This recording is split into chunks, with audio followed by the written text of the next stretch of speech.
사랑이 많으신 하나님 아버지, 오늘 하루도 또 주님 앞에 우리를 불러주신 은혜 감사드립니다. 오늘 우리가 주님을 만나기 원합니다. 이 자리에 오시옵시고 주를 찾는 성도들 가운데 임하여 주시옵소서. 우리가 기도하는 것마다 주님의 선하신 뜻으로 응답하여 주시옵시고 우리가 하나님의 뜻을 구하였던 것처럼 주님의 뜻에 순종하며 살아갈 수 있도록 인도하여 주시옵소서. 오늘도 우리에게 필요한 말씀 주시옵시고 주님의 말씀을 따라 살아가는 오늘 하루 가운데도 우리와 함께하여 주시옵소서. 항상 우리 가운데 계시는 예수 그리스도 이름으로 기도드립니다. 아멘.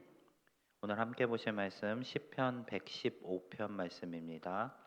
시편 115편 1절부터 18절 구약성경 888면에 있습니다.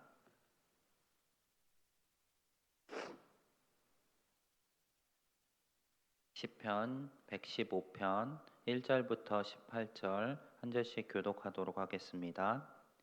여호와여 영광을 우리에게 돌리지 마옵소서. 우리에게 돌리지 마옵소서. 오직 주는 인자하시고 진실하심으로 주의 이름에만 영광을 돌리소서.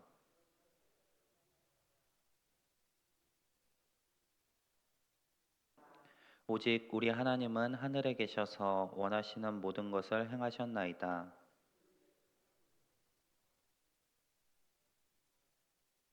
입이 있어도 말하지 못하며 눈이 있어도 보지 못하며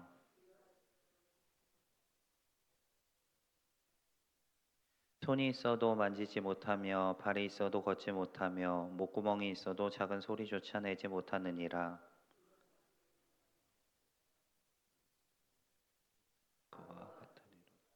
이스라엘아 여호와를 의지하라. 그는 너희의 도우심이요 너희의 방패시로다.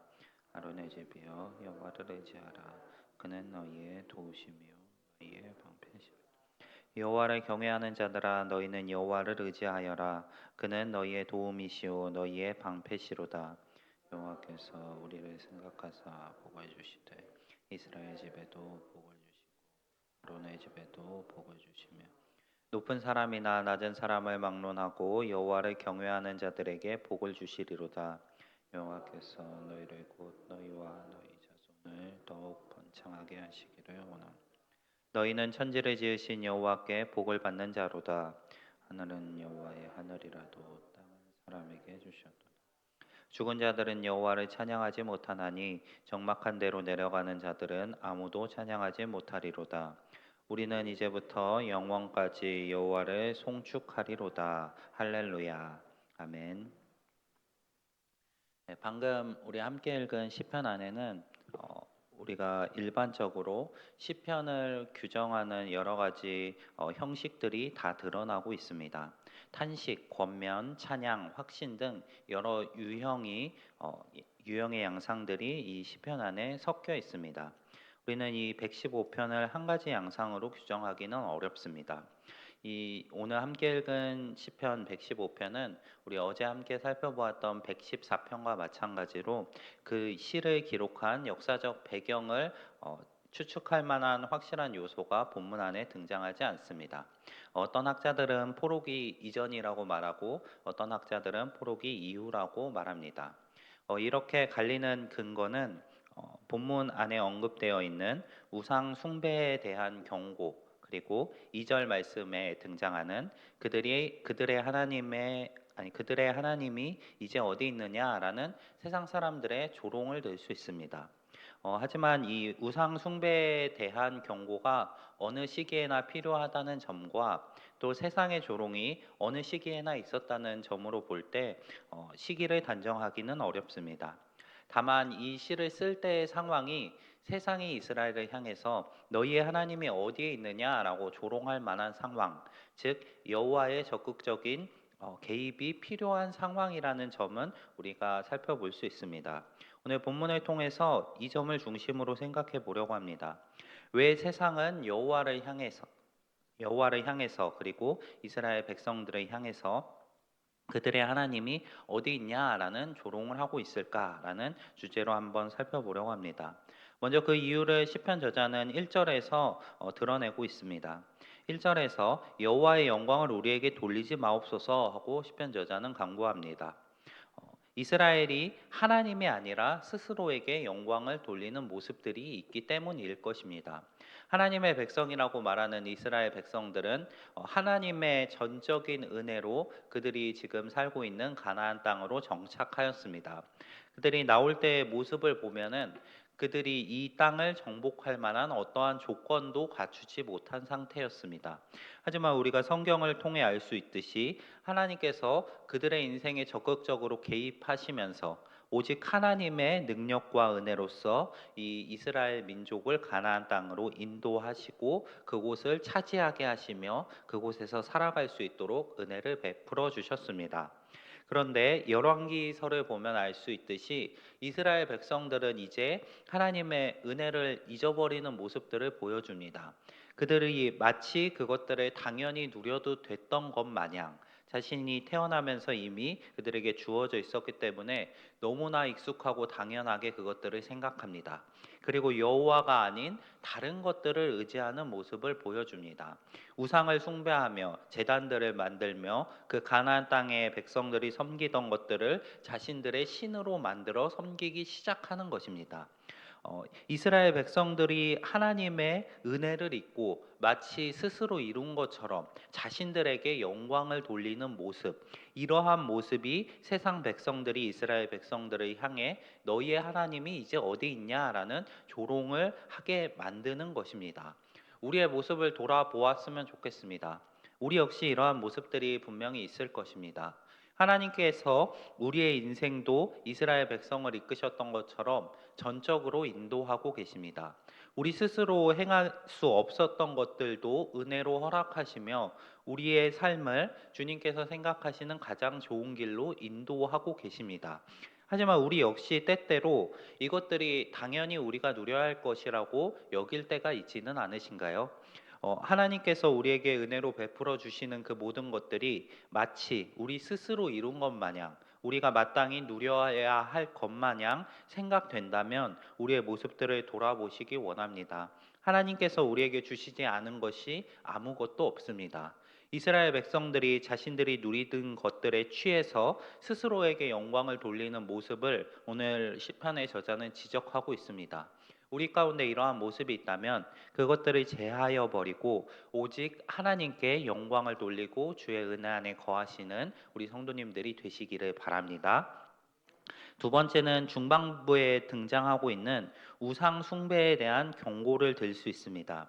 이스라엘 백성들이 이방인들에게 조롱받는 이유, 그들이 이방인과 다를 것 없이 되어버린 것의 근본적인 핵심은 우상을 숭배하는 것입니다. 이스라엘 백성들의 눈에는 눈이 있고 코가 있고 또 입이 있고 손발이 있고 마치 주변의 모든 민족들이 믿음으로 그것들이 살아 역사하는 것이라는 착각을 불러일으킬 만한 큰 유혹이었습니다. 하나님께서는 이스라엘 백성들에게 이러한 유혹을 주지 않기 위해 그들이 가나안 땅을 정복할 당시에 그곳에 살던 모든 백성들을 쓸어버릴 것을 명령하셨습니다.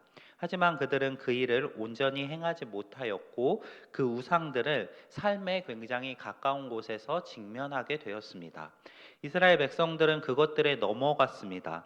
이 우상들이 마치 자신의 삶을 더 좋은 길로 인도할 수 있을 것이라는 그러한 기대를 가지며 하나님을 떠나 우상들을 숭배하는 길로 가고 말았습니다.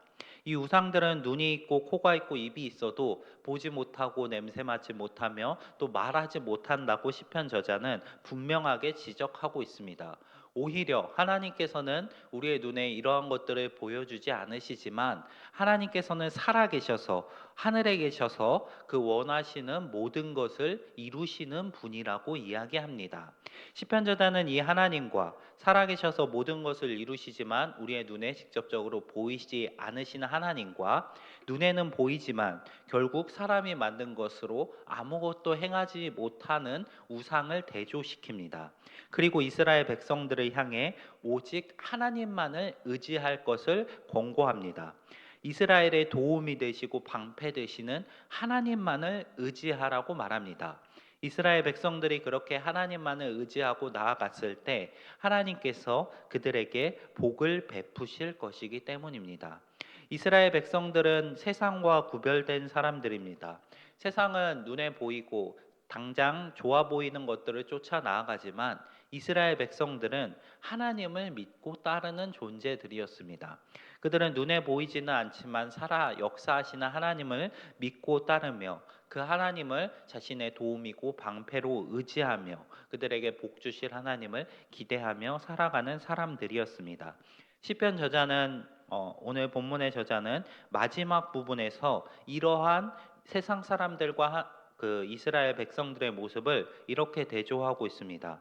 세상 사람들을 향해서는 죽은 자들이라고 표현하고 그들은 이제 적막한 대로 내려가는 자들, 그 찬양할 수 없는 사람들이라고 표현하는 반면 이스라엘 백성들을 향해서는 여호와를 찬양하는 자들, 그리고 곧 우리라고 표현합니다. 우리 하나님을 찬양하는 자들은 영원까지 여호와를 송축하라라고 이야기합니다. 어, 이러한 모습들 가운데 세상의 모습과 이스라엘 백성의 모습 가운데 우리 성도님들이 진정 바라고 따라가기 원하시는 삶은 어느 쪽이신가요? 세상 사람들은 당장은 눈에 보이는 것을 따르며 그것들로 인해 좋은 것들을 받는다고 여기며 또 자신의 능력으로 이루며 살아갑니다. 그들 스스로에게 영광을 돌리며 자신이 높아지며 살아가는 세상 사람들의 모습과 스스로에게 영광을 돌리지 않고 오직 하나님께 영광을 돌리며 주님만을 의지하며 걸어가는 자들의 모습, 그 중에 우리 성도님들이 원하시는 모습이 하나님을 찬양하는 모습이 되기를 바랍니다.